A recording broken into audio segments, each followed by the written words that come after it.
छात्रों, आज हम फिनोमिनोलॉजिकल सिद्धांत के बारे में अध्ययन करेंगे। विकास की दो मुख्य धाराएं हैं। एक धारा यूरोप की है, जिसके प्रणेता हसरेल और शुट्ज हैं। अमेरिका में फिनोलॉजिकल की जो दूसरी धारा विकसित हुई है, उसके प्रणेता जॉर्ज सांतियाना हैं। कई बार फिनोमिनोलॉजी को कई विचारक सिद्धांत का दर्जा नहीं देते और कहते हैं कि यह पद घटना क्रिया समाजशास्त्र फिनोमिनोलॉजिकल सोशियोलॉजी से अधिक कुछ नहीं है। वास्तव में फिनोमिनोलॉजी का विकास दर्शन शास्त्र से हुआ है। इसकी संपूर्ण भूमिका दर्शन शास्त्रीय ही है। यूरोप की सैद्धांतिक पृष्ठभूमि उर्वरक है। यहाँ Max Weber, Karl Marx, Emile Durkheim आदि विचारकों की सैद्धांतिक पृष्ठभूमि उपलब्ध है और इसी कारण फिनोमिनोलॉजी की जो धारा यूरोप में विकसित हुई, जिसे हसरेल और शुट्ज ने पनपाया। दूसरी ओर अमेरिका में सांतियाना से पोषित फिनोमिनोलॉजी अपनी जड़ें नहीं पकड़ पाया। अमेरिका के उपयोगितावाद ने इसे पनपने नहीं दिया। अब भी यह सिद्धांत यहाँ अछूता ही है। अंग्रेजी भाषा का शब्द फिनोमिनन यूनानी भाषा से लिया गया है, जिसका अर्थ प्रकट दर्शन से है। समाज विज्ञान विश्वकोश में इसकी परिभाषा में लिखा है कि यह दर्शन शास्त्र की एक विधि जिसकी शुरुआत व्यक्ति से होती है और व्यक्ति को स्वयं के अनुभव से जो कुछ प्राप्त होता है उसे इसमें सम्मिलित किया जाता है। स्वयं के अनुभव से बाहर जो भी पूर्व मान्यताएं, पूर्वाग्रह और दार्शनिक बोध होते हैं, वे सब इसके क्षेत्र से बाहर हैं। घटनाएं अपने वास्तविक स्वरूप में जैसी भी हैं, कर्ता उन्हें समझता है। इस दृष्टि से फिनोमिनोलॉजी सार रूप में व्यक्तिनिष्ठवाद है। नॉटनसन ने फिनोमिनोलॉजी को एक प्रकार का उत्प्रेरक संबोधन माना है। इसमें समाज के संपूर्ण घटनाओं के बारे में व्यक्ति की जागरूकता या चेतना होती है। दार्शनिकों ने फिनोमिनोलॉजी की व्याख्या कई संदर्शों में की है।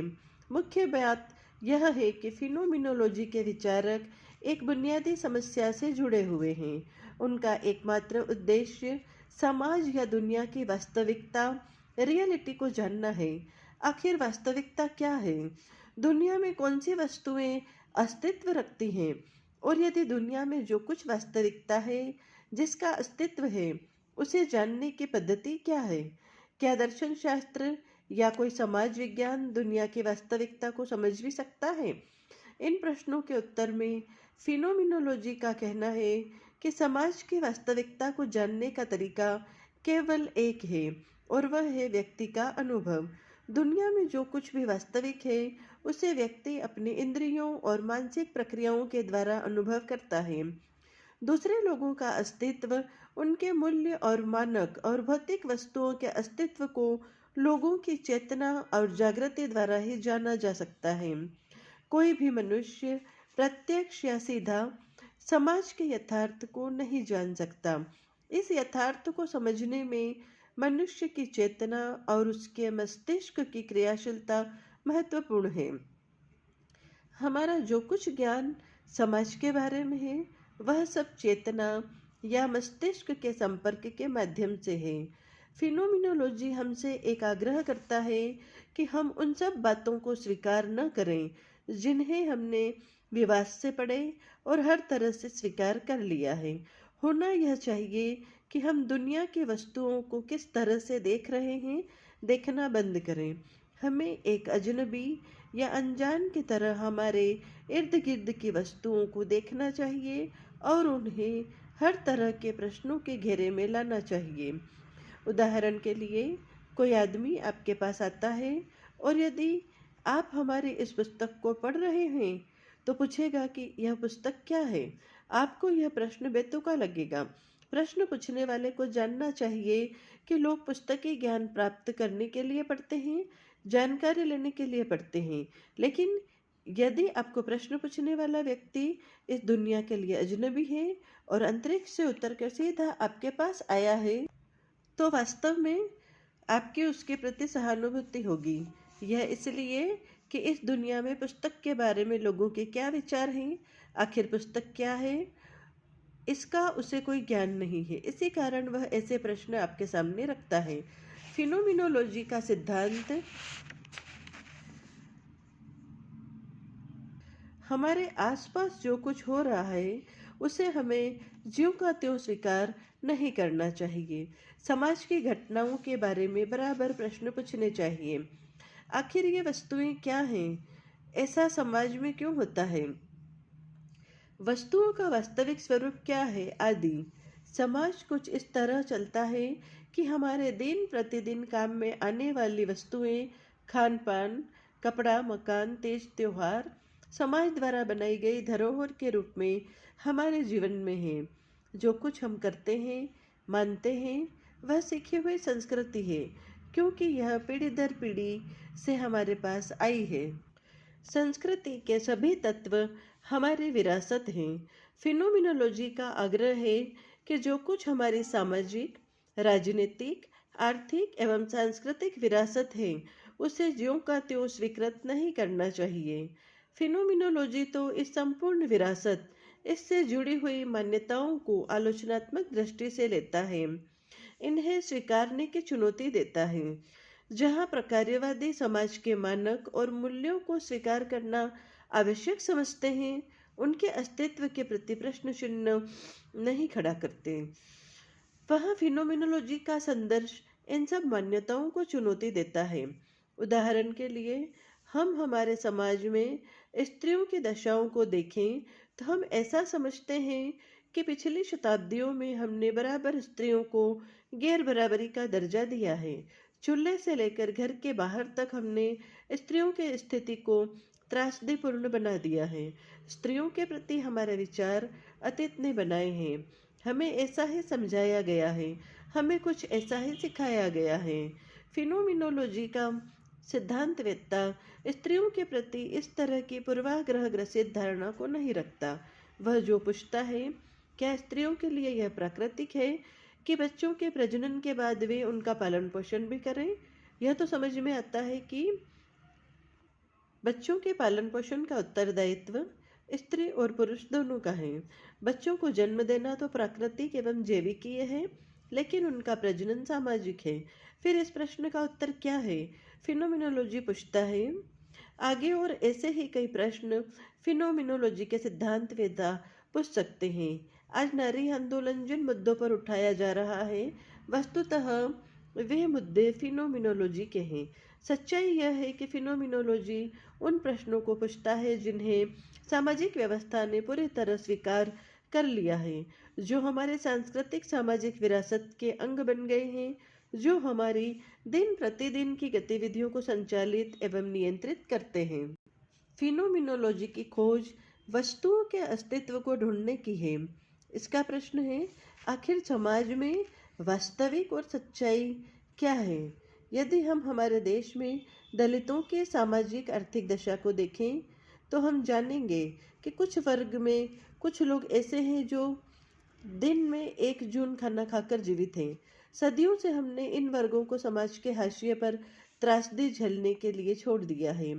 स्वतंत्रता प्राप्ति के बाद हमने पहली बार संवैधानिक रूप से दलितों की समस्याओं के निदान के लिए सृजनात्मक विकास कार्यक्रम तैयार किए। लेकिन दलितों की वास्तविक स्थिति के बारे में जो प्रश्न पूछे गए हैं कि आखिर दलितों को हाशिए पर क्यों रखा गया, उन्हें उचित मानवीय व्यवहार प्राप्त क्यों नहीं हुआ, आदि सारे प्रश्न वस्तुतः फिनोमिनोलॉजी के प्रश्न हैं।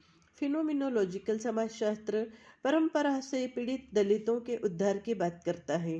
ऐसी आशा की जाती है कि यदि फिनोमिनोलॉजिकल समाजशास्त्र को विकास की सही दिशा दी जाए, तो शायद समाज की वास्तविकता को समझने में हमारे संदर्श की धार अधिक तेज हो जाएगी, हमारी अंतर्दृष्टि गहरी हो जाएगी। छात्रों, अब हम पढ़ेंगे फिनोमिनोलॉजी के आधार। आज फिनोमिनोलॉजी के संबंध में जो कुछ हम पढ़ते हैं, उन सब की जड़ें यूरोप के फिनोमिनोलॉजिकल दर्शन में है, विशेषकर एडमंड हसरेल की कृतियों में। हसरेल पहले विचारक थे जिन्होंने फिनोमिनोलॉजी पद को काम में लिया, परिभाषित किया और एक विद्या के रूप में विकसित किया। उसके अनुसार फिनोमिनोलॉजी की रुचि उन वस्तुओं को जानने में है जिनका बोध व्यक्तियों की अपनी इंद्रियों द्वारा होता है। फिनोमिनोलॉजी के बारे में यह एक अनिवार्य बिंदु है। यह विद्या कहती है कि हमने अपने प्रत्यक्ष अनुभव को, जिन्हें हम अपनी इंद्रियों द्वारा प्राप्त कर सकते हैं, उसे किसी और उपागम द्वारा नहीं जाना जा सकता। घटनाओं के बारे में हमारा संपूर्ण ज्ञान इंद्रिय जन्य है। इसके अतिरिक्त वस्तुओं के बारे में हमारे जो कुछ बयान हैं केवल अटकलबाजी है। हसरेल तो यहाँ तक कहते हैं कि हमें इस तरह की अटकलबाजी से हमेशा दूर रहना चाहिए। समाजशास्त्र से हसरेल को फिनोमिनोलॉजी का जनक समझा जाता है। फिनोमिनोलॉजिकल समाजशास्त्र वह समाजशास्त्र है जो इंद्रियों द्वारा वस्तुओं को जैसे देखता है वैसे ही उसकी निश्चित व्याख्या करता है। प्रायः ऐसा होता है कि वस्तुओं के बारे में एक व्यक्ति का जैसा प्रत्यक्ष ज्ञान है वैसा ही कुछ दूसरे लोगों का भी ज्ञान होता है। जब सभी लोगों के प्रत्यक्ष ज्ञान को, जो दिन प्रतिदिन के दुनिया में देखने को मिलता है, जिन्हें हम सम्मिलित कर लेते हैं, यही हमारा समाज या दुनिया के बारे में सम्मिलित या समग्र ज्ञान है। हसरेल के बाद जर्मनी के शुट्ज का योगदान भी महत्वपूर्ण है। वे एक सामाजिक दार्शनिक थे जो 1939 में नाजी प्रशासन की तबाहियों से परेशान होकर अमेरिका आ गए। दिन में वे एक बैंक में काम कर जीवन यापन करते थे और सायंकाल में सामाजिक दर्शन शास्त्र को पढ़ाते थे। 1952 में वे समाजशास्त्र के प्रोफेसर हो गए। उन्हीं के प्रयत्नों का परिणाम है कि अमेरिका में फिनोमिनोलॉजी एक समाजशास्त्र की हैसियत से प्रतिष्ठित हुआ। वे कौन से कारण थे जिन्होंने फिनोमिनोलॉजी को यूरोप और अमेरिका में जन्म दिया? इसका उत्तर बड़ा दिलचस्प है। यूरोप में नाजी सल्तनत थी, फांसीवाद चल रहा था, जनजीवन में तबाही थी, लोग कराह रहे थे। ऐसी राजनीतिक, आर्थिक और सामाजिक दशा में हसरेल को लगा कि यह सब आतंक क्यों, नाजी हुकूमत जर्मन वासियों का दमन क्यों कर रही थी। इस और ऐसे ही अनेक प्रश्नों ने हसरेल को बाध्य किया कि वे घटनाओं के विश्लेषण के लिए फिनोमिनोलॉजी को विकसित करें। इसी अवधि में पीटर बर्जर ने भी अपनी कृतियों द्वारा कुछ महत्वपूर्ण प्रश्न रखे। अमेरिका में छठे दशक में सामाजिक अशांति थी। वहाँ नागरिक अधिकारों का आंदोलन उग्र रूप ले रहा था। इधर नारी आंदोलन ने भी अपना सिर उठा रखा था। इन सामाजिक दशाओं में अमेरिका में शुट्ज और संत्याना ने फिनोमिनोलॉजी को एक आंदोलन के रूप में विकसित किया। यह आश्चर्यजनक नहीं है कि जब यूरोप व अमेरिका में सामान्य जनजीवन शोषण व दमन के शिकंजे में आ गया, तब लगा कि परंपरागत मान्यताओं, पूर्वाग्रहों आदि को भूलकर समाज विज्ञानवेत्ताओं को कुछ बुनियादी प्रश्न रखने चाहिए। इस संदर्भ में देखें तो फिनोमिनोलॉजी सिद्धांत न होकर एक समाजशास्त्री विद्या या उपागम है जो सामाजिक सांस्कृतिक धरोहर को, लोक जीवन की मान्यताओं एवं मुहावरों को संदेह के संदर्भ में देखता है।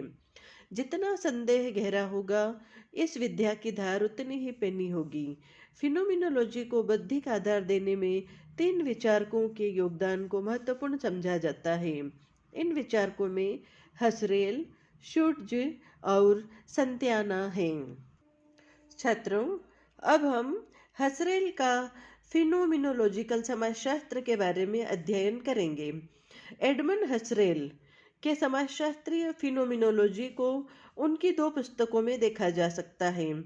उनकी पहली पुस्तक phenomenology and the crisis of western philosophy, मूल प्रकाशन 1936, अंग्रेजी अनुवाद 1965 तथा दूसरी पुस्तक ideas general introduction to pure phenomenology, मूल प्रकाशन 1913, अनुवाद 1969 है।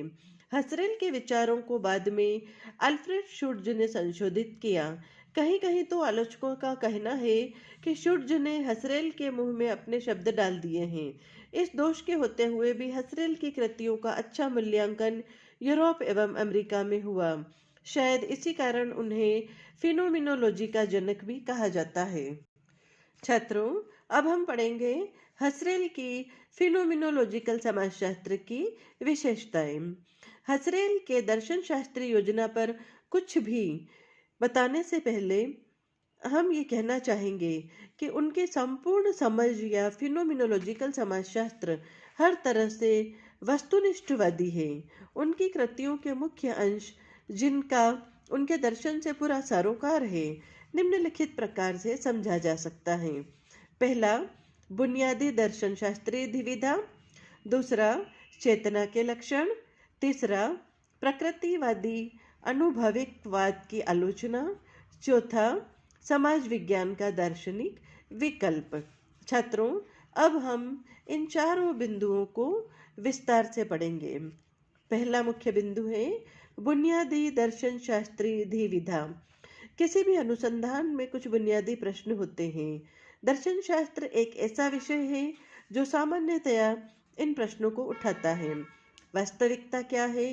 किन वस्तुओं का संसार में अस्तित्व है? जो कुछ अस्तित्व में है या जिस किसी का भी अस्तित्व है, उसे जानने की संभावना कैसी है? एक दार्शनिक की हैसियत से हसरेल के सामने ये केंद्रीय प्रश्न हैं, जिन पर पूरा ध्यान देना चाहिए।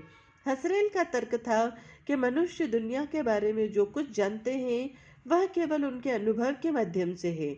इससे परे जो बाहरी दुनिया है उसके बारे में हमारी जो भी धारणा है उसे इंद्रियों द्वारा जाना जा सकता है, और ये इंद्रियां ही हमारी मानसिक चेतना है।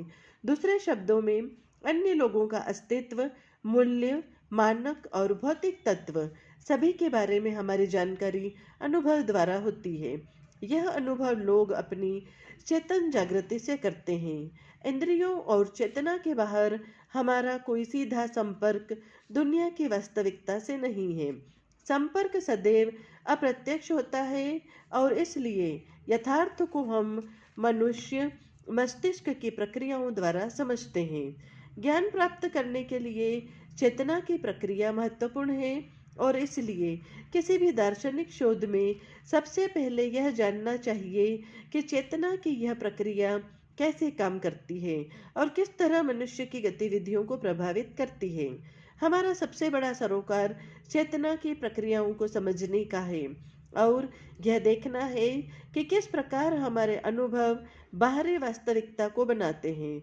मस्तिष्क में चेतना की जो प्रक्रियाएं हैं और जिनके द्वारा बाहरी वास्तविकताओं को जाना जाता है, यही फिनोमिनोलॉजी की केंद्रीय अध्ययन सामग्री है। इस दर्शन शास्त्रीय द्विविधा का विश्लेषण किसी भी अध्ययन में महत्वपूर्ण है। छात्रों, हसरेल के फिनोमिनोलॉजिकल समाजशास्त्र की विशेषताओं में दूसरी विशेषता है चेतना के लक्षण। हसरेल का कहना है कि सामान्यतया मनुष्य इस जीवन जगत में अपने दिन प्रतिदिन के क्रियाकलाप करता है। उन्होंने इस जीवन जगत का अर्थ उन मानक मूल्यों, सांस्कृतिक प्रतिमानों और व्यवसायों को माना है जो दुनिया में प्रचलित हैं। सभी लोग शादी ब्याह पर आनंदित होते हैं, दुख दर्द पर शोक मनाते हैं, जीवन यापन के लिए किसी न किसी धंधे को अपनाते हैं। यह सब जीवन जगत है। मनुष्य इस जीवन जगत को स्वीकार कर चलता है। यह जीवन जगत की मनुष्य के अस्तित्व को परिभाषित करता है। जन्म से लेकर मृत्यु तक मनुष्य जीवन जगत की चार दीवारी में बंधा रहता है। यह जीवन जगत विभिन्न वस्तुओं, लोगों, विचारों और ऐसे ही अगणित सांस्कृतिक और भौतिक तत्वों से अटा पड़ा है। हसरेल कहते हैं कि जिस जीवन जगत का संपर्क मनुष्य से होता है उसकी दो विशेषताएं हैं। पहले तो यह कि मनुष्य जीवन जगत को वह जैसा भी है मानकर चलता है। यह मनुष्य के सोच और गतिविधियों को निर्धारित करता है। दूसरी बात यह है कि मनुष्य अब इस जीवन जगत को देखता है तो उसका यह देखना उसके स्वयं की चेतना के अनुभव पर निर्भर है। वास्तव में जीवन जगत जो कुछ भी है वह व्यक्ति के स्वयं का अनुभव नहीं है, फिर भी वह यह समझता है कि उसका जीवन जगत अन्य लोगों के समान ही है।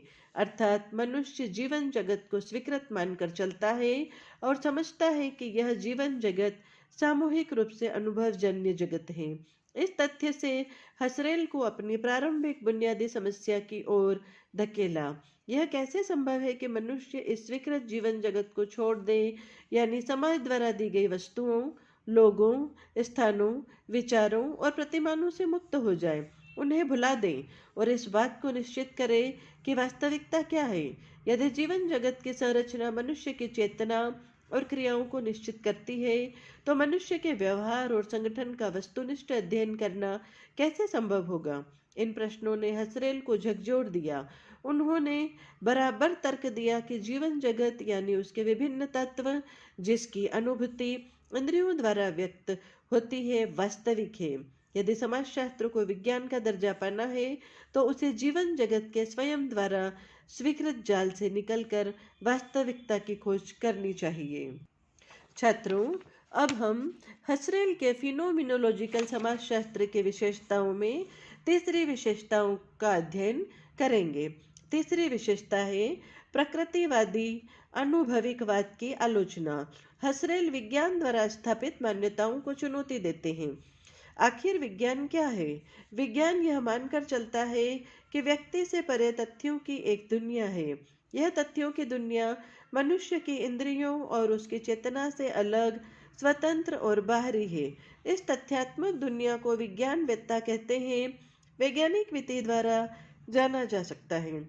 वैज्ञानिकों की धारणा है कि इस तथ्यात्मक दुनिया के विशेषताओं को सही तरह से नाप तोल कर निश्चित किया जा सकता है। इस तथ्यात्मक दुनिया को विज्ञान के माध्यम से समझा जा सकता है।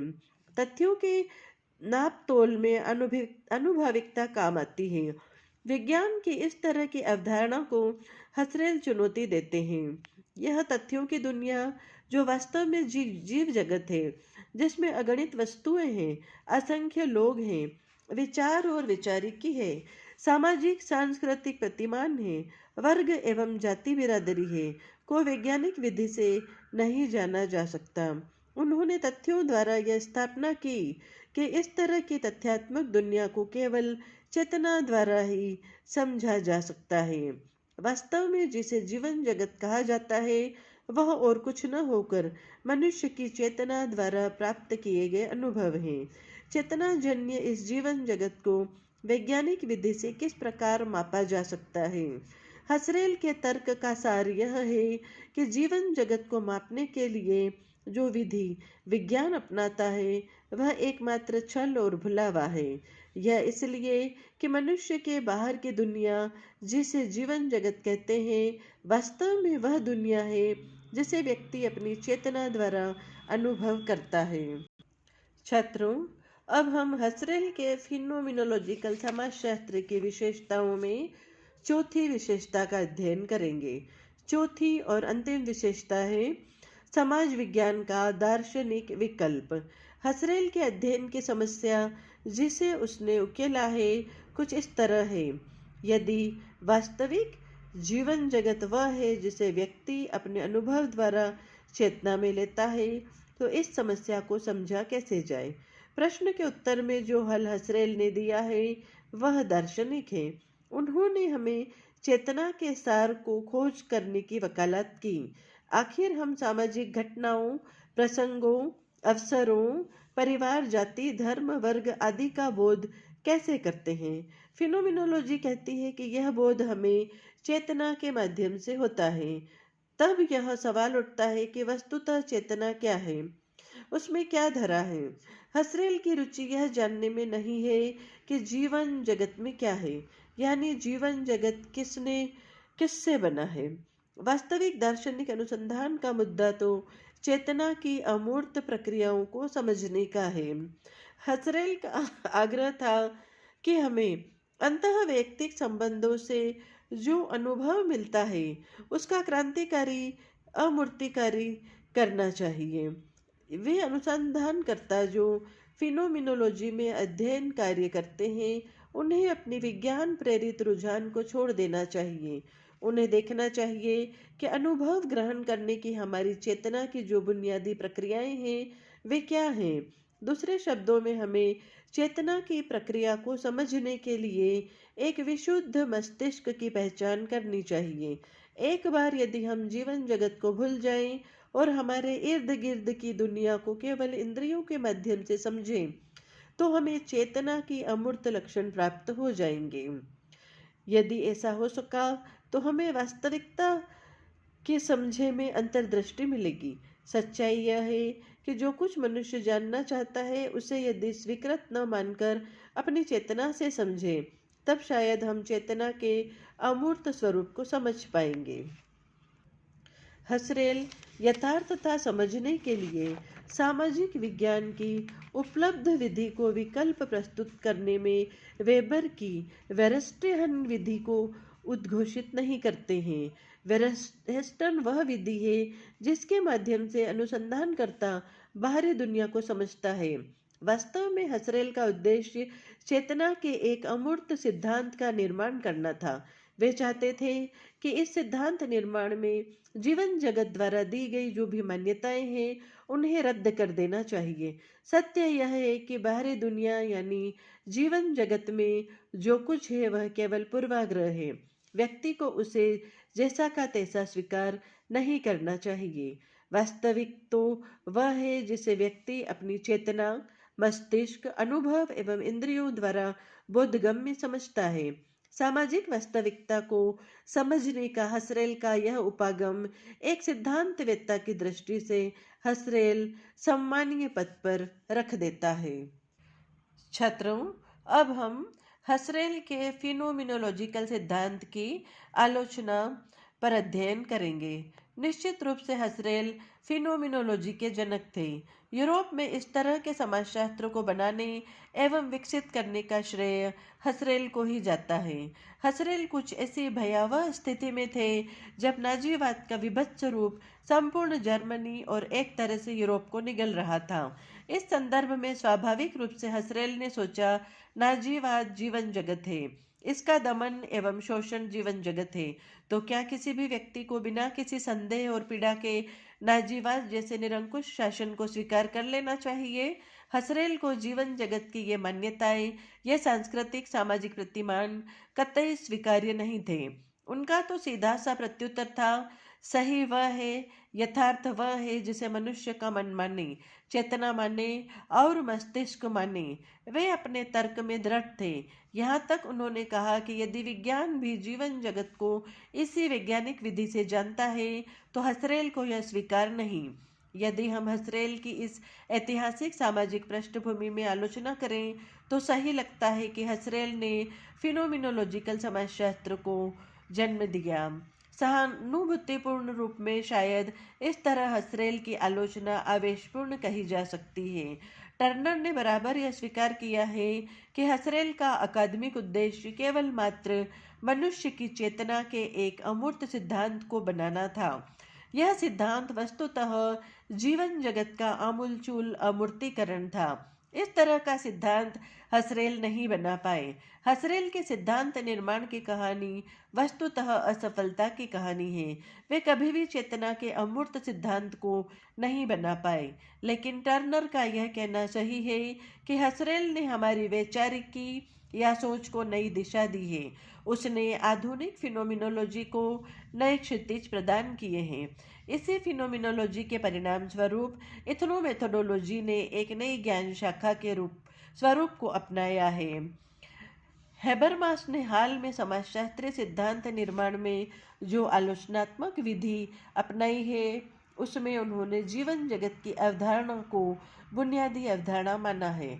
वास्तव में हसरेल यद्यपि चेतना का अमूर्त सिद्धांत नहीं बना पाए, उन्होंने इथनोमेथोडोलॉजी और आलोचनात्मक समाजशास्त्र को नई दिशा एवं गति दी है। और हसरेल की यह सामान्य उपलब्धि नहीं है बल्कि एक विशिष्ट उपलब्धि मानी जाएगी। वास्तव में हसरेल ने भी जिन सामाजिक, आर्थिक और राजनीतिक दशाओं में फिनोमिनोलॉजी को जन्म दिया, वे दशाएं ही कुछ ऐसी थीं। हसरेल ने नाजीवाद के दमन को भोगा था। इन राष्ट्रीय समस्याओं ने हसरेल को यह जानने के लिए बाध्य कर दिया था कि आखिर इस दुनिया में कौन से तत्व वास्तविक और यथार्थ हैं। हसरेल ने एक सीमा तक फिनोमिनोलॉजी को नए क्षितिज दिए, कुछ नए तेवर दिए, और यह उन्हीं के परिणाम स्वरूप है कि हमारा सैद्धांतिक संदर्श सुदृढ़ हुआ और इथनोमिथोडोलॉजी एक विशेष ज्ञान शाखा के रूप में उभर कर हमारे सामने आई।